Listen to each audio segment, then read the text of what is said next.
Qui peut dire qu'il boit l'eau de sa source? C'est beau. Pure House Daily, c'est la vie à la campagne. Allez, c'est parti. Alors je vais tout simplement placer mes moellons en rectangle contre mon grillage. C'est bien, les poules elles ont bien gratté avant pour enlever tout ce qui est escargot et tout. Je vais recouvrir de fumier que j'avais préparé, elles ont bien gratté aussi, ça fait 2-3 mois qu'il est là. Comme ça c'est du terreau quoi. Hop, et après tu vas voir, je vais te montrer l'astuce.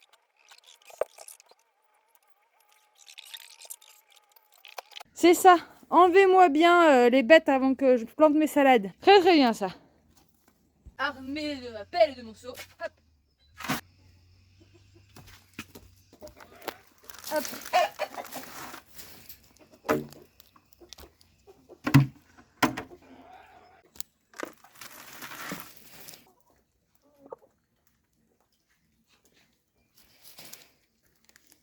Attention tout le monde! Bon, maintenant va falloir que j'égalise tout ça, tu vois, pour faire un peu plat. Je vais pas mettre plus de fumier parce qu'on n'est jamais trop prudent avec le fumier. Là, je sais qu'il a 3 mois. Je vais mettre des salades, donc tu sais, les petites graines, des fois, elles peuvent brûler. Donc là, je vais faire plat. Je vais mettre une petite couche de terreau, bah, du commerce, hein, qu'est-ce que tu veux que je te dise, hein, on n'est pas parfait. Et je vais protéger ça. Je vais semer mes petites graines. Je vais mettre une petite couche de terreau en plus par-dessus. J'arrose de temps en temps. Tu vas voir. Resto, comment ils disent ça? La délicatie française.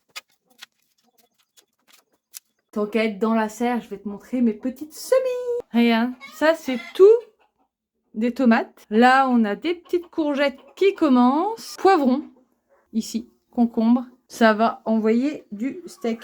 Puis en plus, il y a tous les étages du dessous, tu vois. Les chiens, ils aboient, mais c'est pas parce qu'ils sont mal élevés, c'est bien le contraire. C'est qu'il y a un chasseur qui chasse juste à côté de chez moi. Moi, je me suis déjà fait tuer des animaux, pas par celui-là, mais par d'autres. Voilà, tu vois, mes chiens, ils y vont. Ça, c'est très très bien, ça. Regarde. Il va se mettre là-bas. Ça, c'est des bons chiens, ça. Il va se mettre là-bas pour foutre son maïs. C'est bien, c'est bien. Voilà. Allez, va emmerder le chasseur. Tu vois, au pied de chez moi, quoi. Le mec, il habite pas là. Il faut qu'il aille foutre son maïs. On appelle ça de la chasse, quoi. Moi, j'appelle ça de l'élevage extérieur, abattage. Tu veux avoir un cochon, ben, tu ramasses le caca de ton cochon. Tu vas pas le nourrir en bas pas de la porte de tes voisins pour aller canarder 2-3 jours par semaine. Non mais n'importe quoi, ça m'énerve. T'as vu, j'oubliais ce que j'allais faire. Ça y est, je vais prendre mon sac de terreau. Et pourtant, je suis pas anti-chasse. Hein. Je suis anti-chasseur débile. C'est quand même... Bref, voilà. Je prends mon sac de terreau. Voilà. Bref. Qu'est-ce que tu veux faire? On va pas changer le monde. Ça, moi, je pense que c'est parce qu'ils veulent pas tuer des humains. C'est pas autorisé. Mais ils ont quand même envie de tuer. Alors ils disent, bon, bah, on va tuer d'autres trucs. Il n'y a pas de justice pour les animaux. Donc, voilà. J'ai posé la question à un chasseur. Je lui ai dit, mais c'est que t'aimes le tuer? Il me fait, oui, oui, j'aime tuer. Tu vois le délire. Bref, changement de sujet. Repartons sur mon restaurant à salade. Ça nous mettra le sourire à tous plutôt que de penser à ça. Allons bon. Terreau. Vous avez déjà vu des graines de salade, c'est tout petit, hein. On étalera, on va égaliser. C'est très très bien. Alors, tu vois là, il y en a un petit peu trop.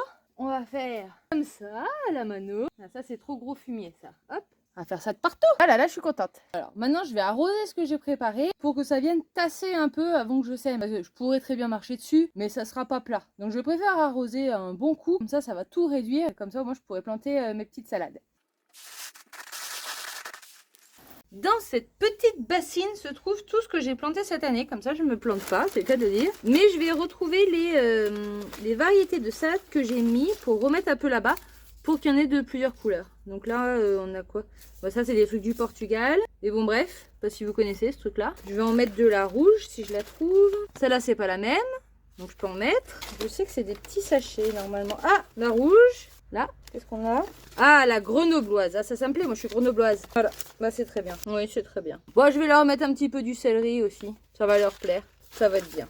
Ça va être très bien. On va voir s'il n'y a pas d'autres trucs qui m'inspirent. Peut-être un peu de basilic, parce que c'est bon à la santé. Et comme ça, après, elles se débrouillent, tu vois. Elles me prennent plus la tête. Je vais leur mettre quelques graines de coriandre. Et comme ça leur fera un joli petit jardin pour elles. On verra ce que ça donne, hein. Allons-y, mon ami. Je vais commencer par la salade, parce que c'était mon idée numéro 1. On va commencer par la grenobloise, donc elle est foncé, là, comme ça.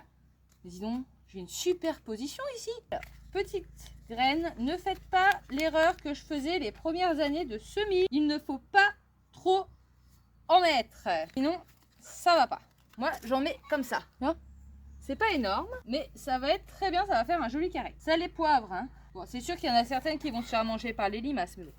Alors, celle-ci, la grenobloise, c'est fait. Maintenant, on va en mettre une verte. La Gigantellana. C'est rigolo, hein, elles n'ont pas les mêmes graines. Hein. Elles sont un peu plus foncées. Dans l'autre carré. Tac. Maintenant, il en faut une. Maravilla das Cuatro Estaciones. Le céleri, c'est vraiment fou. Ça a des mais alors mini graines.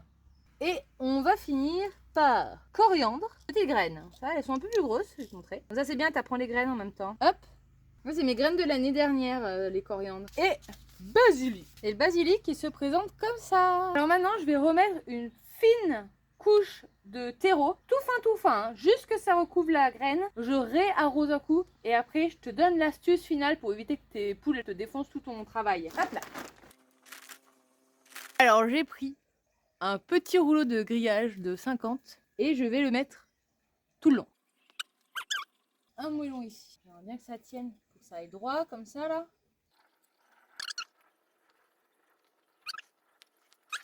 Hop.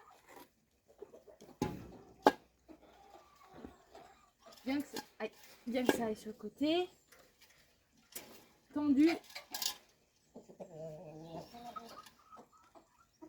Voilà.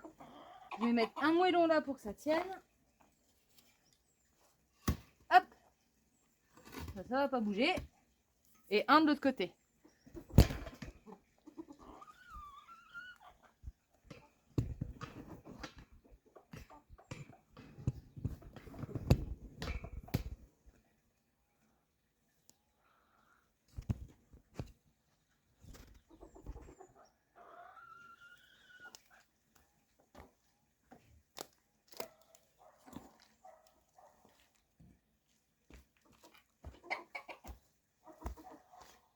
Hop.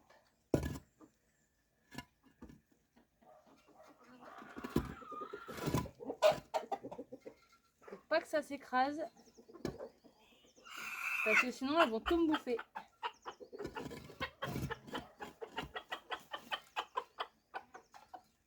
Ah, voilà.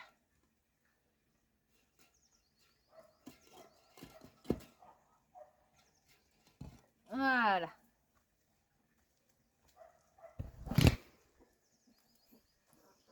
Alors, maintenant, on va faire de la couture avec le fil de fer qui était avec le grillage pour attacher cette partie à l'autre, tu vas voir.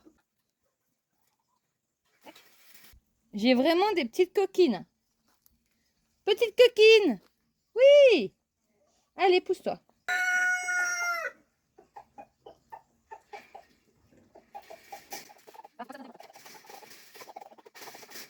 Je veux que ce soit bien tendu. Voilà. Je veux pas que ce soit trop parce que je veux qu'elle puisse quand même attraper les salades, tu vois.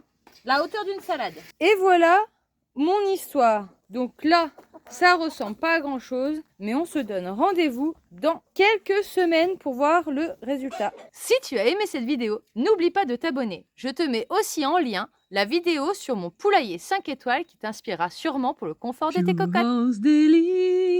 C'est la vie à la campagne.